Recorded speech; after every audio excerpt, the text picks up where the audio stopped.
Okay, hello everyone, and welcome to Jewish Psychology.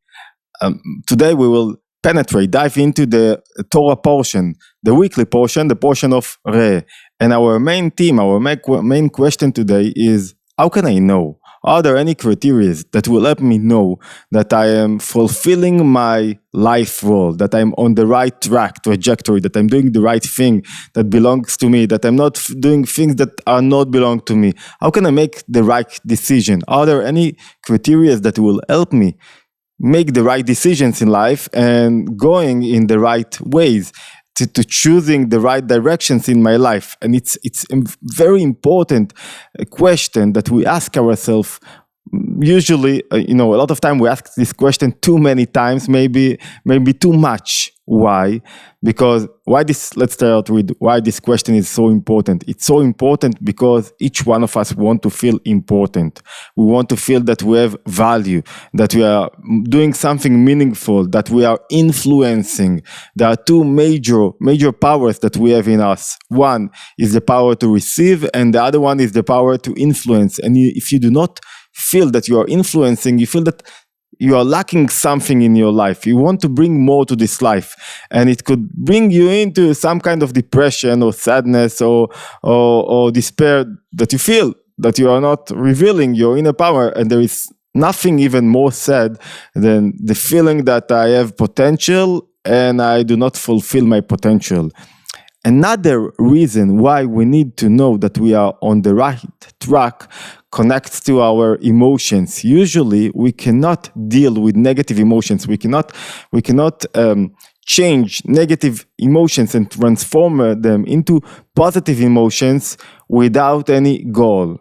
Human being is goal-oriented. Why? Because how do you meet your emotions? How do you know that you love your spouse, you love your wife, you love someone else? How do you know? You do not have any options to meet your thoughts and your emotions unless you think about what you love.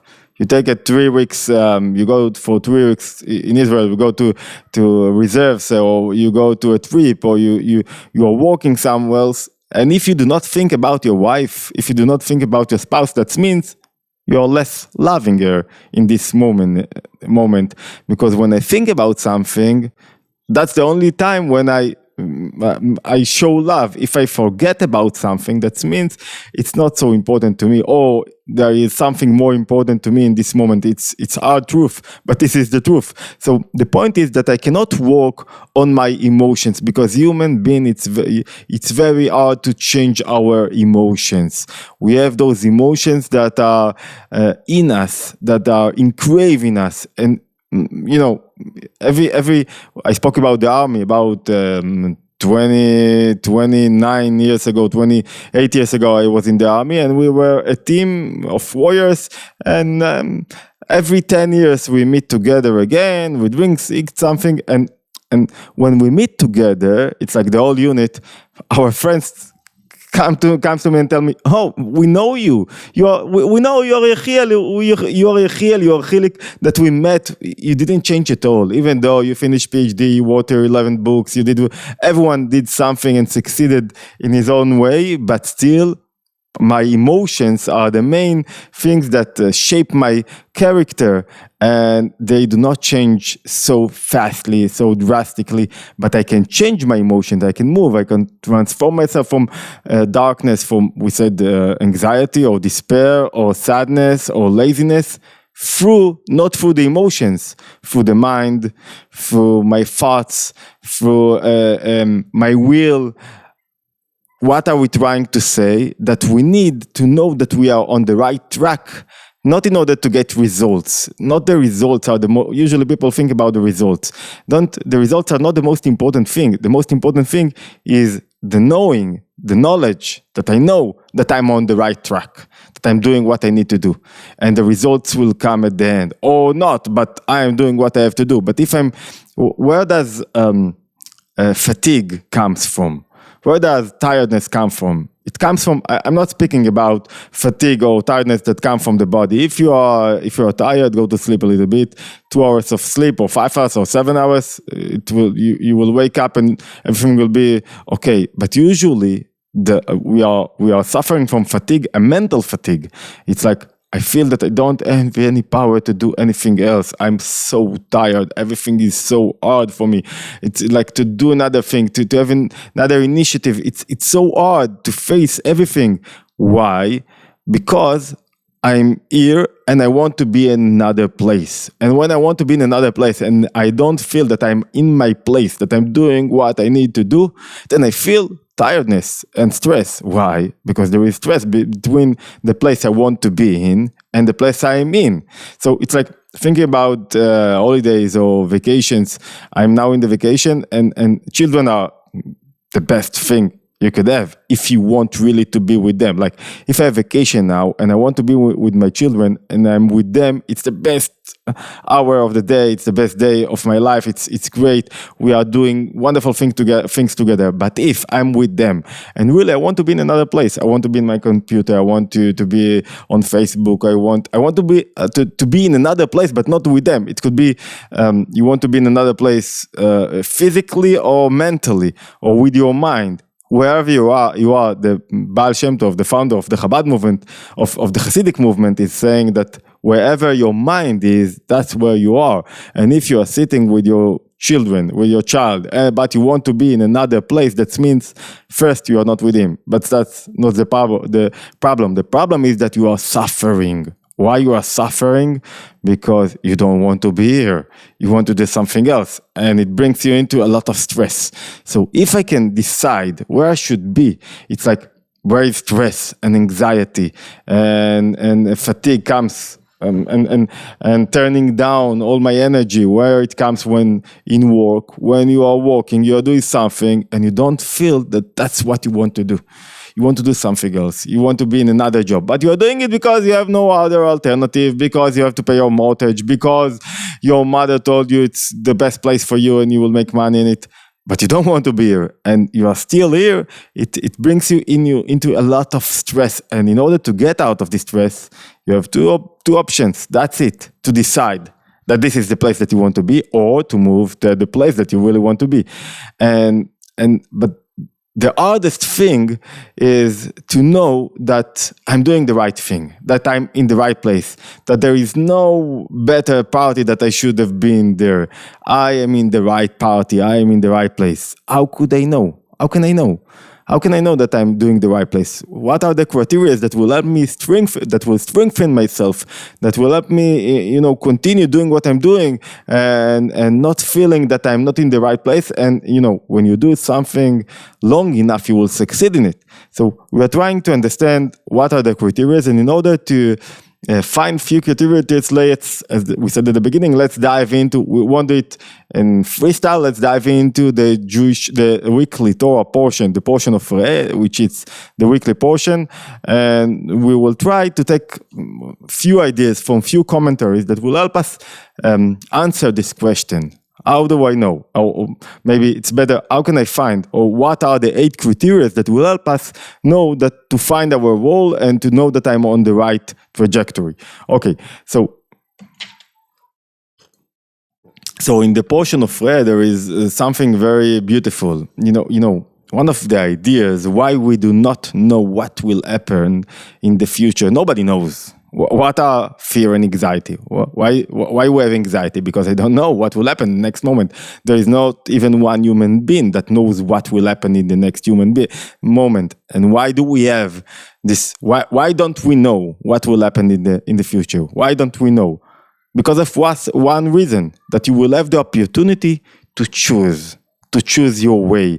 Because if you will know what is going to happen, it will be clearly that you will choose the right path, the good path, the one that you should walk on. But if you do not know, you have the opportunity to choose by your own, to decide what is good and what is bad.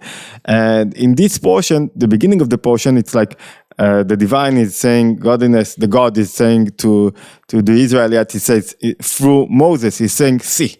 you should see. You should have, I won't get into all the details. There are so many layers of understanding in this portion, like in any other portion. And saying, see, this day I set before you blessing and curse. You have the decision. You can, every moment, it's in your hands. And it's something in one perspective, it's the most optimistic and the best thing that a human can embrace. Why? Because it's all about you. It's all in your hands. Everything you can decide how your life will look like, how your marriage will look like, what will your mental health look like, how will your physical health will look like. You cannot blame no one when you eat too much sugar for 20 years. You just ate cake. Now you are suffering from diabetes. It's all in your hands. And he's saying, it's not only that you have the opportunity to choose between curse and blessing. I'm continuing to the sentence, to the verse that I want to contemplate in, saying, okay, be careful, don't listen to other things, to other prophets, and do what I command you. And then he's saying, then there is a wonderful verse that says like that. After, I'll read it in English and in Hebrew and then in English. אחרי השם אלוקיכם תלכו, and then, ואותו תיראו ואת מצוותיו תשמורו וקולו תשמעו, ואותו תעבדו ובו תדבקון. It's like, in English, it's after your God alone, you should follow, you should walk after him, and whom you should revere, and whose commandments you should observe, whose orders you should heed, and whom you should worship, and whom you should hold fast. What we say there, we said that you have your God and you should walk after him, and you should have heart to him or reverence to him, and you should obey his commandments, and you should listen to his voice, and you should walk him, worship him, and you should be hold fast with him, you should be connected to him, you should be one with him. Okay, so one of the most important things is the first one, that all the commentaries are asking. Rashi, the most important commentary in stick to our question. Our question is, how do I know what is the right path for me? What is the right road that I should take? How should I make decisions? Okay, stay with this question in there, and we'll get back to the question in a few minutes. And Rashi is saying, the most important commentary of the portion of the Torah is saying, my commandments you should obey, you should listen to my commandments. Is like, you should keep the Torah, you should you should listen to the prophets that I'm sending to you, you should worship me in the temple, and we should walk in my way. But still, it does not explain what is walk after me. What does it mean? You should walk after me, you should follow me, walk after me. And one of the most important a Kabbalistic book is asking, you could interpret out of it that God is walking. We have a walking God. In Hebrew, it's like, Hashem Elokecha mitalech, your God is walking. What does it mean, your God is walking? So, Maimonides, in his wonderful book, but very enigmatic book, The Guide to the Perplex, is saying like that. He's saying, why do we use the language walking to describe God? What does it mean? Now we are in the first criteria, how to know that I'm on my right track. I'm just reminding you. So he's asking, how do you know that you are walking on the right track? And that's our question. He's saying, why do we use to describe God as a walking God that is walking? And whenever there is something important and something an important custom, you say something like that, you should follow your God, you should walk after his light, you should walk in his ways. Why does it say? In Hebrew it's like והלכת בדרכיו, אחרי אלוקים אחרים תלכו, אחרי אלוקים אלוקיכם תלכו, לכו ונלכה באור השם. Why? What's the idea? And he says, when we describe God, we describe all the good attributes that you can find in human being, because you cannot understand God if you do not understand. You can understand God through understanding human being. So you won't assign to him any bad attribute. Only we are looking for the good attributes, the whole something honest to describe God.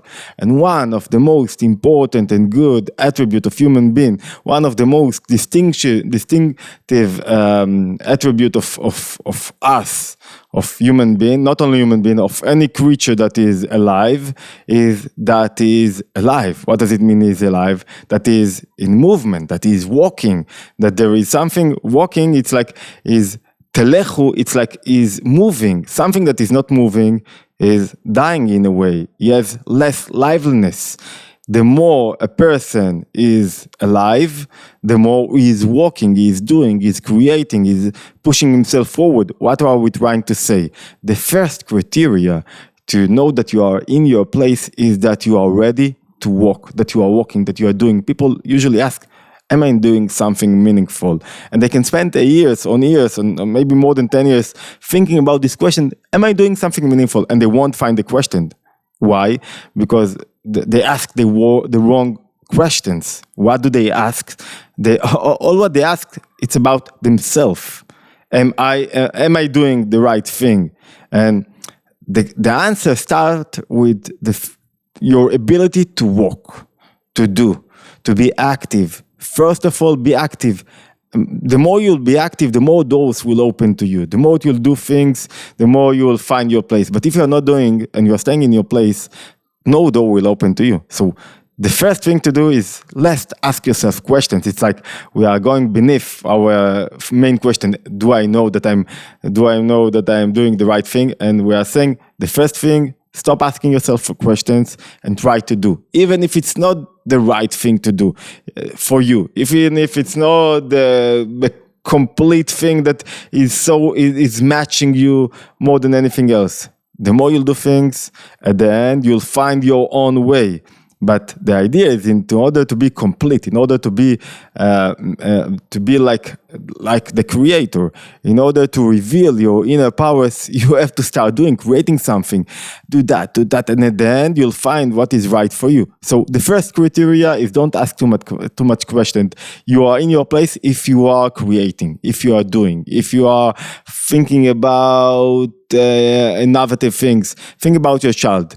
It's like you can see it usually when parents walk with their children. So they don't want their child to do too many things that are messy or to do mistakes or to lose money. So they always say, no, don't do that. No, don't take this decision. No, don't go in this way. No, I prefer to do it by myself. And it happens to people that are very successful and they know what to do. So they tell anyone else, no, don't do it, I'll do it, because they think that they know to do things better than their child.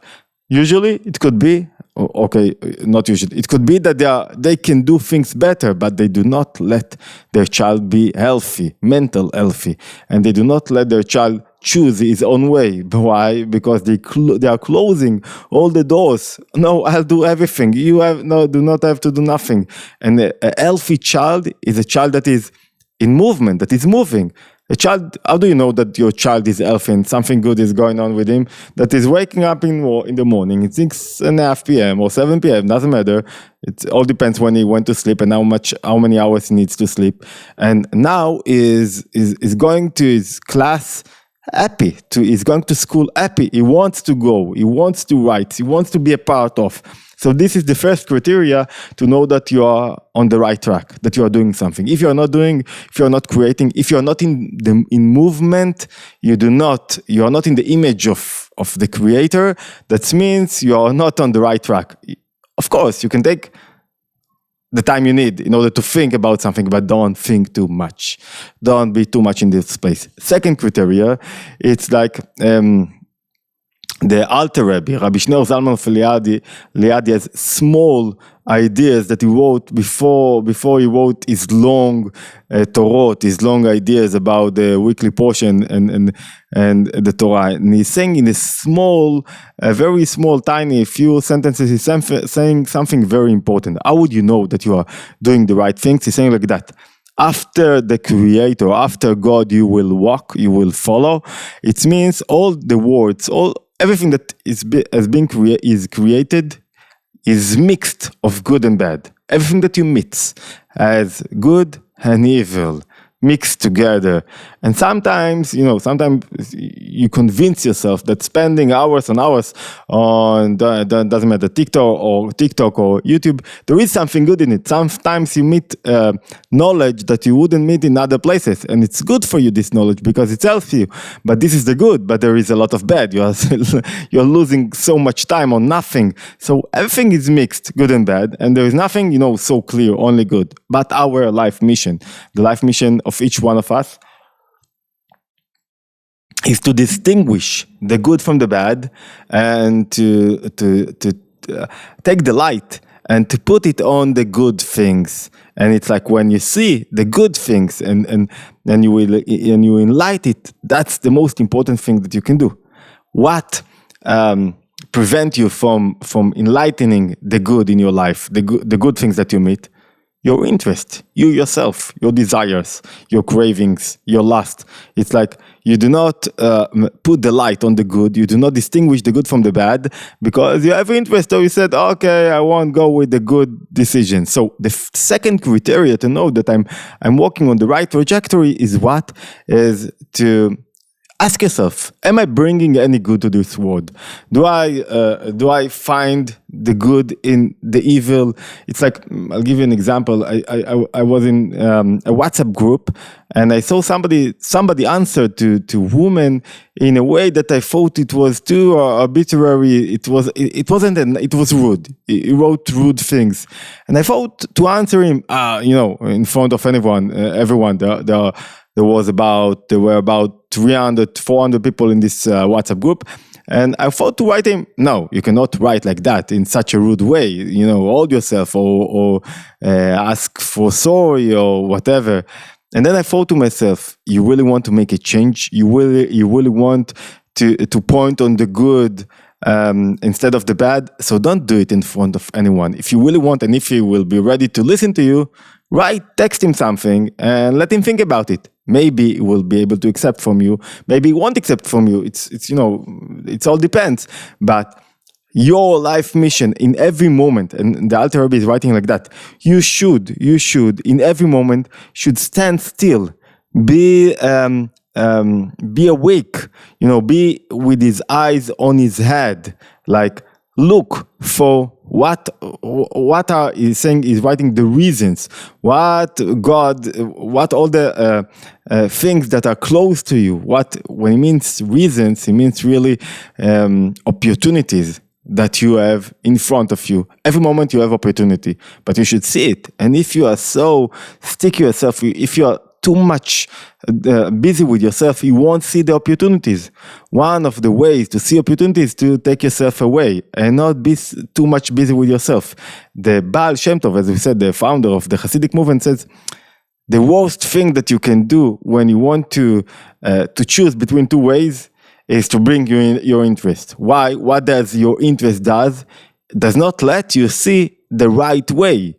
Why? Because it's all about what I am gaining out of it, and not how can I influence over it.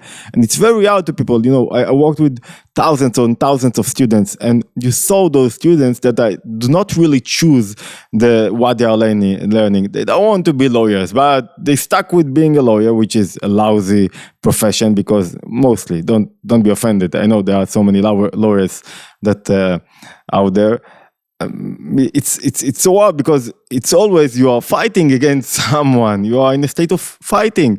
You're not in a state of bringing goodness to the world. Sometimes there are lawyers that are bringing good to the world, but it's always good and bad mixed together. And he's saying you should be very, very careful to listen to the opportunities. And those students that are lawyers, they didn't listen to the opportunities. They just thought the mother told them, okay, you should be a lawyer, you should make money out of it. But maybe there is another opportunity, and the place that you have passion to it, you will usually earn more. It will take time, but you will make more money. So what we are saying over here, the second criteria is, do you bring any benefit to the world? Do you bring any light, goodness to the world? What the road that you are choosing, does anything good to humanity. If it does not bring goodness to humanity, don't do it. The third criteria is Rabbi Atzemach Tzedek, the third Lubavitcher Rabbi, saying something like that. Sometimes you are small-minded, katnud demochin. You do not have the ability to contemplate and to see goodness and to see pleasure in the good way and to be connected. You are in your inner battles. You don't have really good. We are saying something it's good, but you don't feel any passion to that. I heard someone told me a few days ago, I have a good relationship with my husband, but I don't really love him because I don't know why I need him. It's like everything is okay, but that's it. Okay, don't have any more passion. And sometimes there is the right way, but you don't feel yet passionate to it. You don't feel that you are really connected to it. Here, you need what it is called in Chasidism, nullifying yourself. Nullifying yourself, it's like a beetle. It's like I do things as a slave. That's the words that they are using, that the Rabbi Rashab is using. A simple slave. I'm not looking for my own interest. I'm not looking for taste. I'm not looking for pleasure. I'm doing it because this is the right thing to do. And if it's the right thing to do, this is what I chose. Until you make the decision, you can do whatever you like. But when you make the decision, now you have to work on yourself to do things, even you do not find pleasure in it. It's like doing sport. The beginning, I have to force myself. It's nullifying myself. I have to get out. And everyone that is doing sport knows that the hardest thing is to get out. It's very hard to get out. But when you are outside, that would become easier because it doesn't matter what you'll do some kind of a sport. So what we are saying is it's very hard at the beginning to push yourself to do the right thing. And in order to succeed in that and at the end you'll find pleasure in sport. I promise each one of you, after you'll do from forcing yourself, then you'll find your inner will in it. Then you'll find the pleasure in it. So the third criteria is go, do, even if you do not really like it, if you are not really connect about it, but let your mind govern your emotions. My one did said like that, he says that there is a person that is control his soul and control is craving and lasting and control is what he really wants to do. So he's doing the good things and the important things. I'm now reading from his words, but I'm quoting him. But he's doing that even though he wants to do another things. The bad things, to eat the bad things. It's like you're trying to make a decision what to eat over here. To eat good food or bad food that will help you be healthy or food that will kill you. And you made a decision to eat the good food. It's good for you and you prefer to eat. Doesn't matter how you will describe good food, if it's salads or keto diet. And then you made a decision. You made your own decision. After you made a decision, now it's very hard to go and to stick to this decision. All people knows what is good food, what is bad food. But still, even though I know what is bad for me, I do not choose it. Why? Even though I chose it, because it's very hard to me. Now I have to bring out of me another attribute, which is the power of lasting, of be able to be a warrior, to win myself, to force myself. So at the beginning, I want like salads. I would prefer cakes. But then after I'll get used to salads and I'll contemplate on salads, then I'll fall in love with salads. And so I'm doing the right thing, said Maimonides, even though I even regret and I feel sorrow when I'm doing that because I prefer to eat the cakes. But it's like somebody that I force him to discover his inner will and not the external will that he's having. Discovering your inner will says at the end that you will find yourself in the right your right way, your right role in life. So sometimes, in order to succeed, all of the times, in order to succeed, we have to walk through darkness. We have to walk through things that we don't really want to do. But if you force yourself, in your head, you made the right decision, do it well. But then you have to force yourself, and without knowing this art of forcing myself, of nullifying myself, of walking as a slave. A slave, it's the word that they use in English, in Hebrew, in order to describe that you are a slave of God, of godliness, that you are doing the right things because it's good, not because you want it, not because you have desires, not because you have lasting. And every person that wants to succeed it doesn't matter in what, you want to succeed, he have to know how to force himself, how to not do what he really want to. You want to be a football player, you should sacrifice what? Hanging out with friends. If you want to sacrifice that, you won't succeed as a football player. Okay, let's continue. The fourth criteria says, Masechet Sotah, where sages says like that. What does it mean to walk in the right way?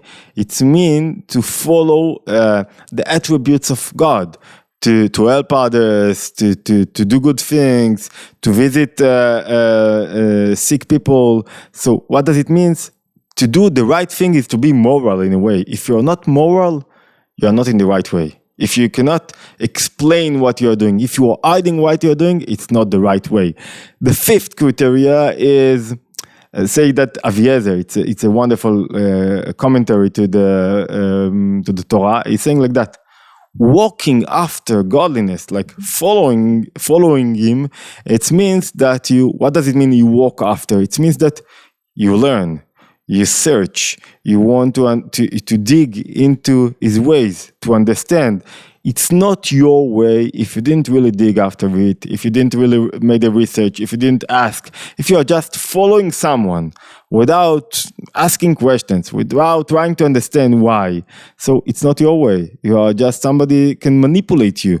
In order to overcome that, you have to ask questions, you have to research, to make a research, you have to investigate, you have to dig into what you are doing. And it's not your way if you didn't really, when you are asking questions, when you are using your mind in order to understand the right trajectory, that means that at the end it's yours, because your mind will call your emotions to follow them. And maybe the sixth criteria, another criteria, it's like, we'll take 2 or 3 more.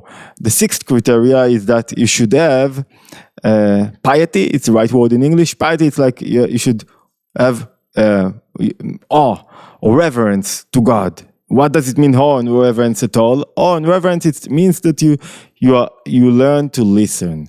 You know it's not all about you. You cannot, we said at the beginning that you have 2 major ways to live your life, that you should use both of them, usually not together. One of them is that you should influence. Without the feeling of influencing, you feel that you don't bring value to the world, and it's all about value. And the second thing, it's about learning or listening. And when you listen, it's like you minimize your respect. I don't want respect. When I want respect, I want to control, I want to be in all over the stage. But when I give respect, I walk backward and I give you the stage. So now the sixth criteria is, does your way teach you to listen, to learn? If it's all about you, you're not on the right trajectory. The seventh criteria is confidence. And it's another lovely commentary. It says like that: walking after Biur Yashar, walking after God means that you are like following a guide. In the army, we follow the commander, and nobody even thought that is not navigating in the mountains in the good way. If I thought that he's not navigating, that it could lead us to nowhere, I would feel it's like I don't count on my commander. And if you do not count on your commander, it's a terrible feeling. You feel that you're not in your place. So confidence is that I'm sure that whatever will occur in front of me is the right place for me. And this is the first condition to happiness, because if you think that you are not in your right place and you are a victim, then you are always losing, because everyone, this place is against you. And when everyone is against you, you won't have confidence. Real confidence. Real confidence is not that I'm feeling that I have back after me, I have parents, I have money in the bank. This is not confidence. Confidence is my ability to know that this reality, everything that I'm meeting in my life is not against me. the opposite is in favor of me. It helps me to reveal my potential. Okay, and the last, our 8th criteria is when you made the decision, when you're walking on your way, the way that you decide, don't switch it too fast. Don't let everyone control you. One of the most important ways to live our life is not to let everyone to control my inner emotions, my thoughts, my mind. No, understand. After you understand what you're doing, don't let any idea to teach yourself to believe in yourself and teach yourself to believe in your way. If you are selling something and you do not believe in what you are selling, nothing will help you. Nobody will believe in your product. Why? Because you do not believe in your product. Okay, those were 8 criteria to help us understand. Are we walking on the right track? Do we do the right? Do we fulfill our potential? Are we doing the right? The right thing that belongs to us? Am I on my way? And we mentioned being focused and believing in myself, confidence. We said have piety. We said learn and understand what you are doing, and we said choose the moral way, and we said know how to nullify yourself and to force yourself to do things that you know that they are right for you. And we said 2 more things. We said are you bringing any good to the world? What is the good thing that you're bringing to the world? And when we're saying the world, could be your reality, could be the whole community, could be your friends, could be your mother, could be your spouse. What good are you bringing to this moment? And the first thing that we mentioned is you are on your way when you are walking. Being in the state, God is a walking God. Be you also yourself, a person that is walking, doing, doesn't matter what.